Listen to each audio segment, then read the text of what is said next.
All right, Lewis, NFL Combine is wrapping up. Yeah. The Panthers have the ninth pick. A lot of standouts this weekend. And we found out today, breaking news here on WRAL Triangle and Two. Derek Carr is going to go to the Saints. So that eliminates one quarterback option that the Panthers were one of the favorites to sign Derek Carr. What do the Panthers do now at quarterback? Number 9, Anthony Richardson. His stock, the Florida quarterback, is rising very, To very quickly after to this the weekend. moon.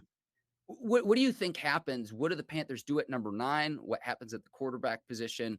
Walk us through after what's been an exciting weekend with the NFL Combine. The NFL Combine is always so much fun because, like, it's how well do these players move in shorts versus in pads, and I don't know, it's one of those things where I think there's a lot to learn from it, but you need to be careful how much stock you put into it.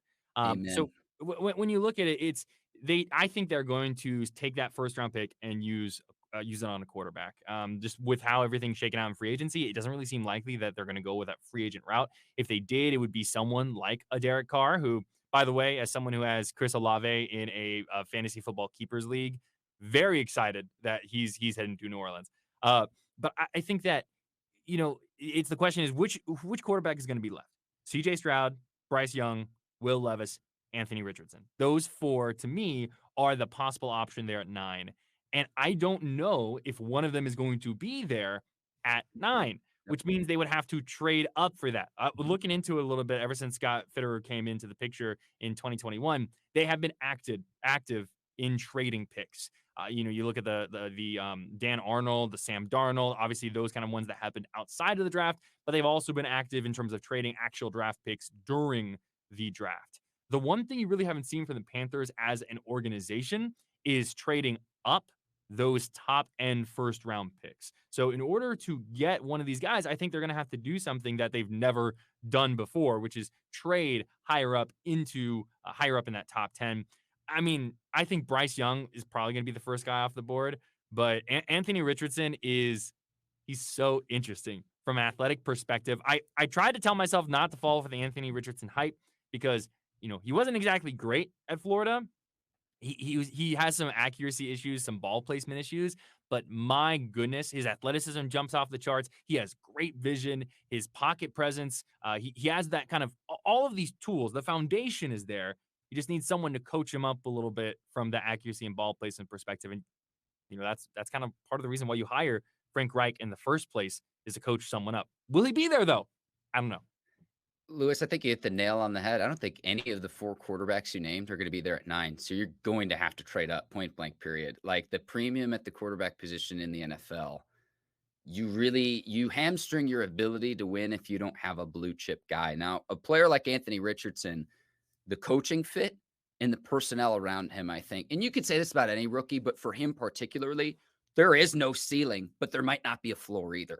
With some of Yeah. the other quarterbacks, I think you kind of have a better idea of what you're going to get. Now, a lot of people are going to make a big deal about the size of Bryce Young, and it is a big deal, Lewis, because similar size, height, and weight to Kyler Murray. And, Kyler Murray, Russell Wilson, Drew Brees are the names that get thrown out there.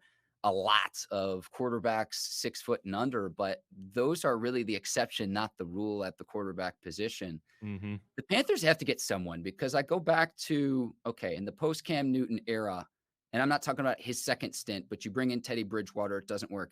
Then no, we're going to bring in Sam Darnold. That doesn't work. Baker Mayfield, we can get Cleveland to pay his salary and we can get maybe a diamond in the rough for 50 cents on the dollar. But the reality of the situation, Lewis, is the way that the Panthers handled the quarterback situation a year ago.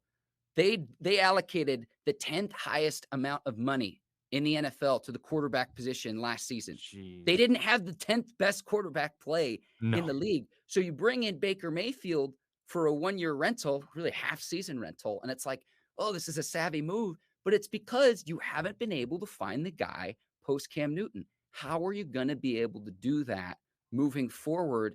And trying to sign one of these veterans maybe as a stopgap for the young quarterback that you seek to develop.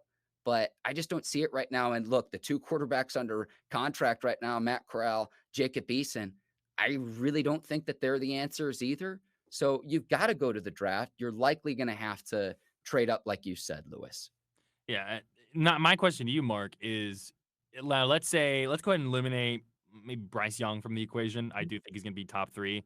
Uh, which quarterback do you feel like would be the best fit for the Panthers? Be the guy the Panthers should, if everything turns out great, this is the guy who falls in their lap.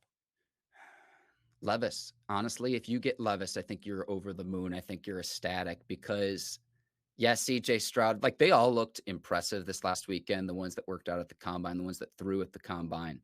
Levis is almost like when Justin Herbert was coming in the league and no one knew anything about him really coming in. And then once they saw him play and his ability to make throws, I think someone's going to fall in love with Richardson. But again, I think fit is probably most important for Richardson, whereas like other great quarterbacks are able to make it work regardless of what system, scheme, coach they're able to go to. Richardson, I think the fit is probably the most important for his success. Young, I would say the same thing too, because Young's so undersized. If he has a bad offensive line in front of him, Mm, if he doesn't have the weight to be able to protect himself as he's a going to get hurt. player. So I think if the Panthers could wind up at least with one of these guys, if they wound up with Levis, though, that would really, really excite me. Not the sexy or the flashy pick, Lewis, but it's about what are you going to be able to do to get yourself back in a situation where you're not just contending to win what's been a weaker division this past season in the NFC South. But what can you do to get yourself as a contender again? You got to have the quarterback, and the Panthers, point blank period, have not had that now for several seasons. Yeah. I think it'll be you're going to find out a lot about what the Panthers' future will look like based on this quarterback pick. Because I think someone like Levis, someone like Richardson, is going to need a little more time to develop. Levis has a lot of potential. He even said himself he was excited to get out there and throw because he had a cannon. Um, but there was some inconsistency, some turnover issues. Kentucky in the SEC plays a lot of really good defenses, but still Richardson, you see the potential fly through the ceiling, but there were some easy, obvious plays that are missed because of some accuracy and ball placement things.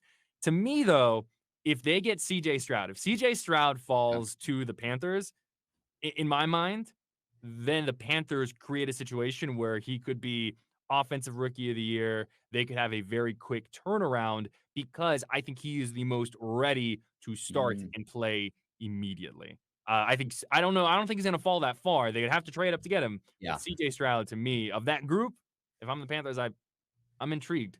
I'm A intrigued. absolutely, and you look at, like, Richardson, like, what highest vertical ever, and it's like, okay, when is a quarterback ever jumping that high? But at 240 plus pounds, and he's running a 4.44 Lewis, it's just like, good luck catching him when he's in the open field, and when an offensive coordinator is smart and is able to design plays and force an opposing defense to play 11 on 11, that's what's required in the modern NFL. So it's not to say, okay, do you need a Lamar Jackson or a Michael Vick style quarterback? That's not what I'm talking about, but it's about holding defenses accountable. Go late in the Super Bowl this past season. Patrick Mahomes scramble like 30 or 40 yards down the field that helped the Chiefs seal and win the game. Yeah. So you've got to be able to do that as a quarterback in the 21st century, as a quarterback in this league, Lewis. And I got to throw another rhetorical out here. We're going to go away from the quarterback position really quickly. Okay. If Jalen Carter is there at number 9, it's a question you're going to have to ask. Yeah. It's a I mean, question you're because gonna have to ask. his Go talent ahead. is through the roof. I mean, you see the way that he played in Georgia. When you're watching some of these guys like the Will Levis tape and things like that, he's constantly jumping out. Obviously, everything that's going on with the legal stuff that has to get sorted out, and I'm sure these teams will do their due diligence. I think it's an interesting rhetorical question, but even with the legal stuff going on, I don't think that teams are going to let him slip. I don't think he's going to be Oh, there.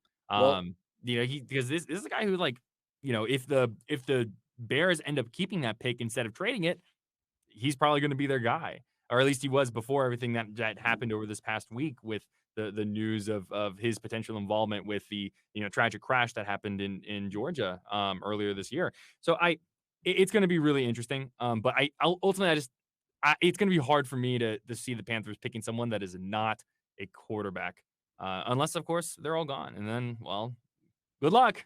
I know a lot of fans are with you there, Lewis. Now, as far as Jalen Carter goes, he's due in court on April the 18th. First round of the draft, April the 27th in Kansas City. We'll see how all of that plays out.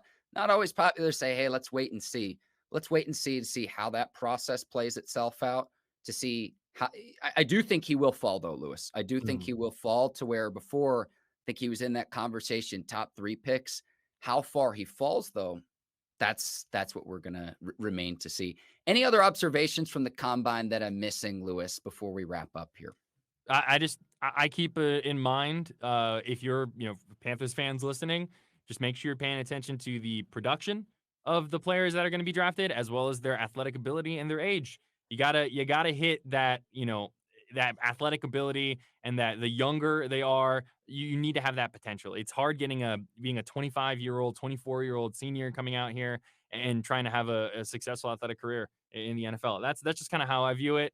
Once again, combine numbers are important, but view them as part of the whole, not as everything. Wise words there, Lewis. I am totally with you there. I want to thank everyone for tuning in, watching, and listening. It's our very first WRAL Triangle and Two. We're going to be out each Monday at 5 o'clock on the 99.9 Fan YouTube page. And Lewis, this was a lot of fun. Tap that subscribe button and in whatever podcast platform, tap subscribe, leave us a review. Let us know what questions you have. If you have feedback for us, leave us a 5-star review. But Lewis, this has been a lot of fun. Absolutely, Mark. Can't wait to see what else we can cook up here over the next few months as the sports world really ramps up. For Lewis Fernandez, I'm Mark Bergin. Thanks for watching WRAL Triangle and Two. We'll see you next time. Until then, take care and so long, everybody.